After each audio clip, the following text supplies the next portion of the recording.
नमस्कार, times Himachal top 10 में आपका स्वागत है। आपके साथ मैं हेमराज चौहान। आइए जानते हैं आज दिन भर की टॉप 10 खबरें। हिमाचल प्रदेश के बिलासपुर जिला मुख्यालय के रोड़ा सेक्टर में बुजुर्ग महिला और उसके बीमार बेटे की जहरीला पदार्थ निगलने से मौत हुई है। मृतकों की पहचान कुमुद शर्मा 66 साल की उम्र में और उनके बेटे अक्षांश जिसकी उम्र 36 वर्ष है उसके रूप में पहचान की गई है। दोनों मूल रूप से अर्की के रहने वाले थे और वो कुछ समय से रोड़ा सेक्टर में किराए के मकान में रहते थे। आगे की जांच चल रही है। इसके अलावा पहली बार ऐसा हुआ कि गर्भवती महिला ने नेपाल से उपचार के लिए कमला नेहरू अस्पताल शिमला के लिए केस रेफर करवाया हो और महिला को नेपाल से बाकायदा एम्बुलेंस में यहाँ शिमला में KNH में लाया गया है।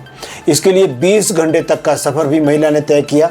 इसके बाद अस्पताल पहुंचने पर महिला का सफल प्रसव यानी कि डिलीवरी उनकी करवाई गई।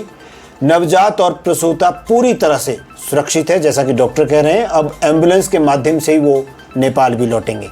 हालांकि कमला नेहरू अस्पताल के चिकित्सकों ने देखरेख के लिए महिला को अभी भर्ती में ही रखा है, यानी वो हॉस्पिटल में ही एडमिट है। किसानों और बागवानों को अब पेट्रोल पंपों पर पेट्रोल और डीजल देने से इनकार नहीं किया जाएगा। एक निर्णय ये सरकार ने बदल दिया है, क्योंकि अभी पिछले दिनों आपको हमने बताया था कि पेट्रोल और डीजल अब बोतल में या फिर कैनी में इस तरह से घर को नहीं ले जाया जा सकता है। अब इससे सबसे ज़्यादा दिक्कत किसानों और बागवानों की थी, क्योंकि उनके टिलर, ट्रैक्टर और बहुत सारी और भी उपकरण जो चलते हैं जो डीजल से चलते हैं, तो उसमें उनको दिक्कत आ रही थी। अब ये निर्णय बदला गया है। अब प्रतिदिन 200 लीटर पेट्रोल और डीजल मिलेगा। सरकार के जारी आदेशों में यह स्पष्ट किया गया है कि किसान, बागवानों और उद्योगों को पेट्रोल और डीजल देने से इनकार नहीं किया जाएगा। हालांकि एक शर्त उसमें रखी गई है। शर्त यह है कि इसके लिए उन्हें मेटल यानी लोहे का कंटेनर लाना होगा, उसके अलावा नहीं मिलेगा तेल।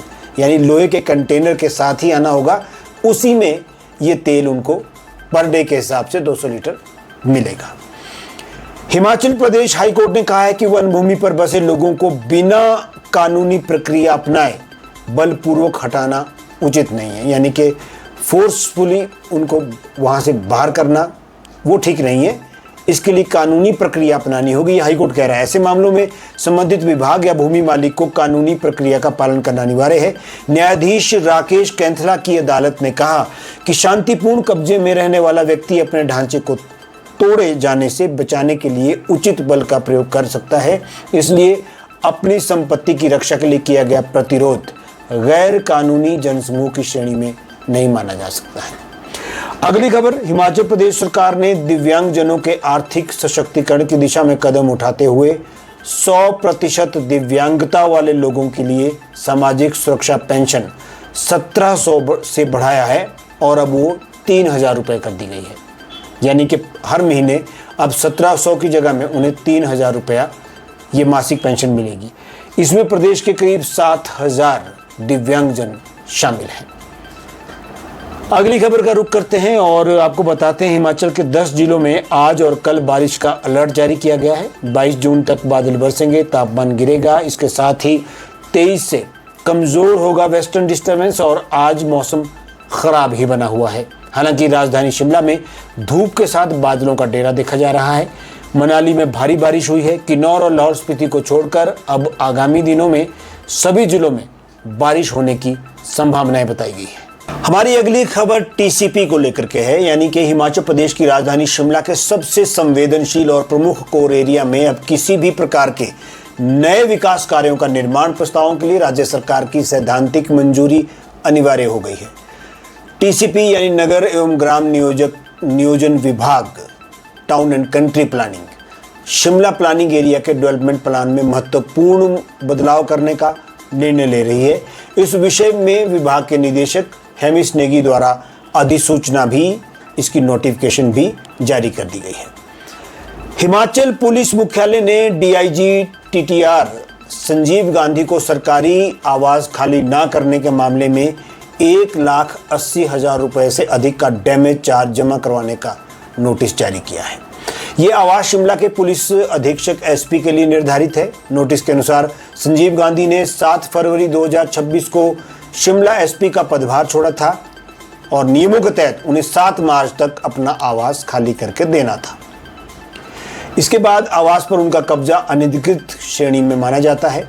हालांकि डीआईजी संजीव गांधी ने प्रतिक्रिया देते हुए ये कहा है कि उन्हें कोई नोटिस जारी नहीं हुआ है, यानी अगर जारी हुआ है तो उन्हें मिला नहीं है, और जो मकान उन्हें अलॉट हो रहा है वो अभी तैयार नहीं है, तो वो रहेंगे कहाँ। इसलिए ये एक साजिश के तहत किया जा रहा है। अगली खबर मनीषा मित्तल के हत्याकांड से जुड़ी हुई है। शिमला में मशहूर मनीषा मित्तल हत्याकांड का आज सीसीटीवी फुटेज सामने आ गया। इसमें देखा जा सकता है कि किस प्रकार से शूटरों ने बिल्कुल सिर के पास सटा करके गोलियों की बौछार की और मनीषा मित्तल का वहीं मौके पर ही उनको ढेर कर दिया, उनका कत्ल कर दिया।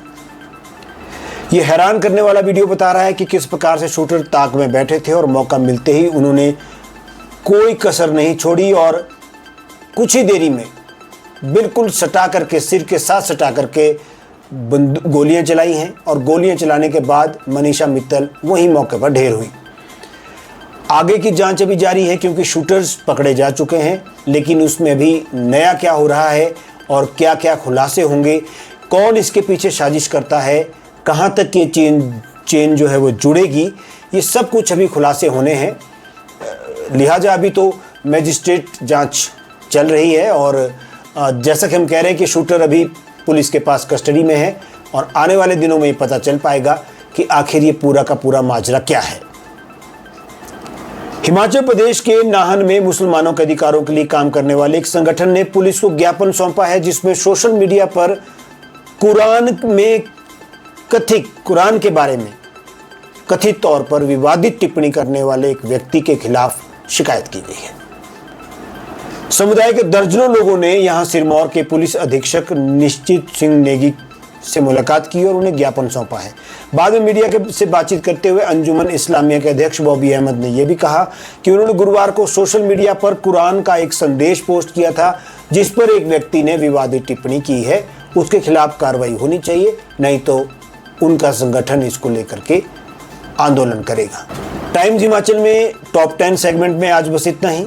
आपको यह खबरनामा कैसा लगा आप हमें ज़रूर बताएं और आप हमें फॉलो करना ना भूलें। हम फेसबुक के साथ साथ यूट्यूब और इंस्टाग्राम पर भी उपलब्ध हैं।